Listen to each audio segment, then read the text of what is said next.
संदिग्ध को पकड़ने के लिए जिन्हुआ ने खुद को जोखिम में डाला और पुरुषों के सामने बेशर्मी से पेश किया।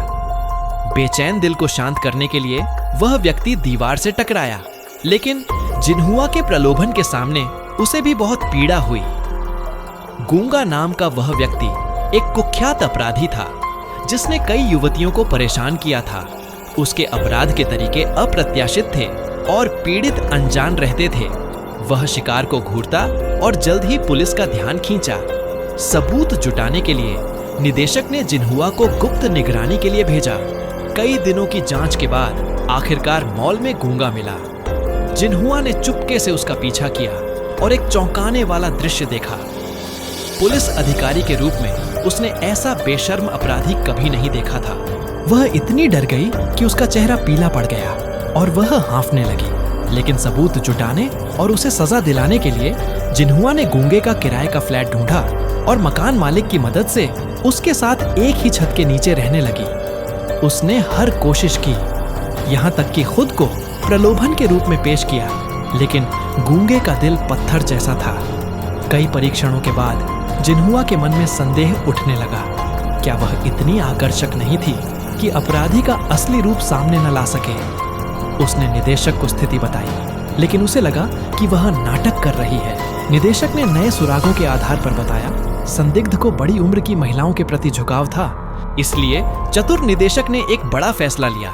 वह अपनी पत्नी को गूंगे के घर ले गया, उसका असली रूप जानने के लिए। इस समय डंब को इस सब के बारे में कुछ भी पता नहीं था।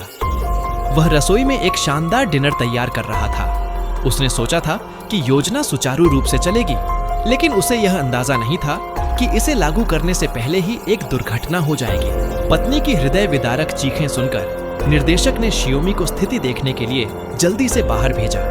उन्होंने देखा कि प्यारी पत्नी डर के मारे बेहोश हो गई थी, लेकिन उसके इलाज के तुरंत बाद वह जाग गई।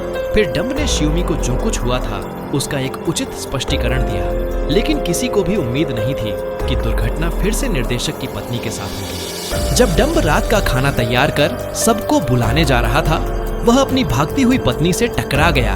डंब के पूछने पर डरी हुई पत्नी ने झूठ बोला कि वह खिड़की पर ताजी हवा लेना चाहती है। जब डंब ने पूछा कि क्या उसे मदद चाहिए, घबराई पत्नी ने गलती से स्विच छू लिया। वह खिड़की में फंस गई। डंब ने यह देखा और उसे बचाने दौड़ा। निर्देशक और शियोमी ने यह दृश्य देखा। वे गलती से समझे कि डंब कुछ गलत कर रहा है। दोनों खुशी से भर गए। उन्हें लगा कि उन्होंने संदिग्ध का सबूत पा लिया है। डंब को मदद के लिए हाथ हिलाते देख दोनों को समझ आया कि यह एक और दुर्घटना थी। आधे महीने साथ रहने के बाद शियोमी ने पाया कि डंब बुरा नहीं, बल्कि एक बहुत ही कंजूस व्यक्ति है। वह अक्सर सुबह रेस्तरां में आती, किसी को जाते देख कप बदल देती। इस तरह एक मुफ्त कॉफी मिल जाती। फिर वेटर की नजर बचाकर एक रोटी का टुकड़ा ले लेती। बिना पैसे खर्च किए मुफ्त नाश्ता कर लेती। पेट भरने के बाद वह सुपरमार्केट जाती, शेल्फ से कुछ टूथब्रश लेकर चुपके से अपने बैग में डाल देती। फिर एक खिलौना बच्चे की गाड़ी में बच्चों के जूते चाचा की जेब में डालती। अंत में सुपरवाइजर के बालों में एक हेयर पिन लगा देती। तैयारी पूरी करने के बाद वह अपने कपड़ों में सामान भर लेती। फिर सबसे सस्ती च्युइंगम लेकर कैशियर के पास जाती। बच्चे की गाड़ी वाली महिला के भुगतान करते ही अलार्म बज उठा। उसी समय सभी कैशियर काउंटर पर यही स्थिति थी। पूरा सुपरमार्केट अचानक अस्त व्यस्त हो गया। महिला सुपरवाइजर स्थिति देखने दौड़ी, लेकिन जब वह बाहर निकली तो अलार्म फिर बजा। उसने लौटकर फिर कोशिश की, नतीजा वही रहा। अपने शरीर पर कोई सामान न पाकर उसने तुरंत फोन किया और सबको बताया कि मशीन खराब है। डंब ने मौका देखकर जल्दी से भुगतान किया और निकल गया। हालांकि जाते समय अलार्म फिर बजा, पर किसी को उस पर शक नहीं हुआ। आखिरकार वह सामान से भरा सुपरमार्केट छोड़कर चली गई। समय बीतता गया।